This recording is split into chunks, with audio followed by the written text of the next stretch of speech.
CSIR NET June 2025 PYQ of Quantum Mechanics. The energy eigenstates of a one-dimensional harmonic oscillator are denoted by ket n, where n is equal to 0, 1, 2, 3. If the momentum operator p cap satisfies this equation, then the value of n is 4 options are given. So, इस question में we have been given an equation related to momentum operator p cap. We know for one dimensional harmonic oscillator p cap, that is a momentum operator, is equal to I root under m omega h cut by 2 a dagger minus a.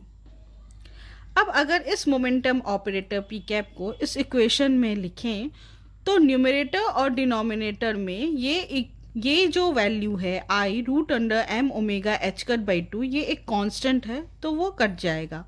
So let's ignore this part and we will put the value a dagger minus a in this equation in place of p cap. So finally n plus 1 p cap n will be equal to n plus 1 a dagger minus a n.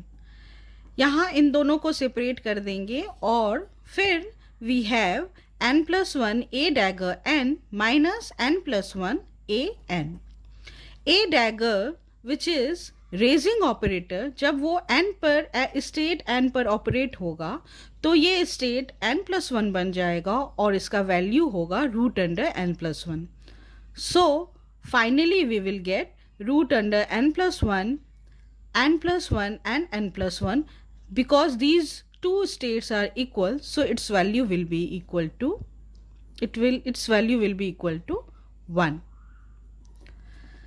Similarly, अगर lowering operator a एक state n पे operate होगा तो ये state n बन जाएगा n minus 1 और इसका वैल्यू होगा root under n. But n plus 1 और n माइनस 1 डिफरेंट स्टेट्स है तो इसका वैल्यू हो जाएगा 0 के बराबर. So finally n plus 1 P cap n का वैल्यू हो जाएगा रूट अंडर n प्लस 1. अगर इस इक्वेशन में n का वैल्यू n1 पुट करें तो we will get the value of the denominator of this given equation, that is 2 p cap 1 which will be equal to root 2. अब इन दोनों values को ये जो गिवन इक्वेशन है उसमें पुट करेंगे then we will get root under n plus 1 by root 2 is equal to root 2. इस equation को सॉल्व करके n का वैल्यू जो निकलेगा वो होगा 3 के बराबर, which means